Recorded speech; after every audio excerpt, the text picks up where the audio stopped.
ආයිබෝවන් යාළුවනි, නොදුරු සත්ත්ව ලෝකයේ වෙතින් ගෙනෙන තවත් වීඩියෝකට ඔබ සාදරයෙන් පිළිගන්නවා. අද අපි කතා කරන්න යන්නේ ජලජ ශාක ගැන.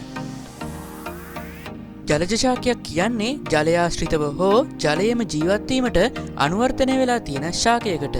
ඔවුන්ට ජලයේ වැඩිවීමට විශේෂ හැකියාවක් තියෙනවා. අපි බලමු ඒ ශාක මොනවාද කියලා. ජලජ ශාක ඒවා ජලයේ පිහිටන ආකාරය අනුව ප්‍රධාන කොටස් තුනකට බෙදන්න පුළුවන්. 1. ජලය මතු පිට පාවෙන ශාක, 2. ජලයේ ගිලී ඇති ශාක, 3. ජලයේ ඉහළට වැඩෙන ශාක. අපි ඉස්සෙල්ලාම ජලය මතු පිට පාවෙන ශාක ගැන කතා කරමු. මේ ශාක පතුලේ නොතිබී ජලය මතු පිට නිදහසේ පාවෙනවා. ඔවුන්ගේ කඳන් සහ පත්‍ර සැහැල්ලුයි. උදාහරණ ලෙස ඕලු නෙළුම් වැනි ශාක දක්වන්න පුළුවන්.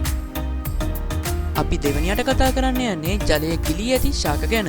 මේ ශාක සම්පූර්ණයෙන්ම ජලය ගිලී වර්ධනය වෙනවා. මේවා විශේෂයෙන් මත්ස්‍යයන්ට හොඳ වාසස්ථාන සපයනවා. උදාහරණ ලෙස හයිඩ්‍රිල්ලා සහ වැලිස්නේරියා දක්වන්න පුළුවන්. අපි තුන්වෙනියට කතා කරන්න යන්නේ ජලයෙන් ඉහළට වැඩෙන ශාක ගැන. මේවායේ මුල් ජල පතුලේ තදින්ම පිහිටනවා. නමුත් පත්‍ර සහ මල් ජල මට්ටමින් ඉහළට එසවී තියෙනවා. උදාහරණ ලෙස කඩොලාන ශාක දක්වන්න පුළුවන්. අපි ඊළඟට කතා කරන්න යන්නේ ජලජ ශාක ජලයේ ජීවත් වීමට දක්වන අනුවර්තන ගැන. අපි පළවෙනියට කතා කරන්න යන අනුවර්තනය වන්නේ වාතකෝෂ පිහිටීම. පාවෙන ශාකවල කඳන් සහ පත්‍ර ඇතුළත වාතය පිරුණු කුහර පවතිනවා. මේ නිසා ඔවුන්ට පහසුවෙන් ජලය මතු පිට පාවෙන්න පුළුවන්. දෙවන අනුවර්තනය වන්නේ ශාකපත්‍ර මත ඉටිවැනි තට්ටුවක් පැවතීම. ශාකපත්‍රවල උඩ තියෙන ඉටිවැනි තට්ටුවක් නිසා ජලය පත්‍ර මත රැඳෙන්නේ නැහැ. මේකෙන් පත්‍ර කුණුවීම වළක්වනවා. අපි කතා කරන තුන්වන අනුවර්තනය වන්නේ නම්‍යශීලී බව. දිය යට තියෙන ශාක නම්‍යශීලී. ඒ නිසා දිය පාරට හෝ දිය රැලි නිසා පහසුවෙන් එම ශාකවලට හානියක් වෙන්නේ නැහැ. අපි ඊළඟට කතා කරන්න යන්නේ ජලජ ශාකවල වැදගත්කම ගැන. පළවෙනි වැදගත්කම වන්නේ ජලය පිරිසිදු කිරීම. මේ ශාක ජලයේ තියෙන අහිතක ද්‍රව්‍ය විශේෂයෙන් පොහොර වැනි දේ උරා ගන්නවා. ඒ නිසා ජලය පිරිසිදු වෙනවා.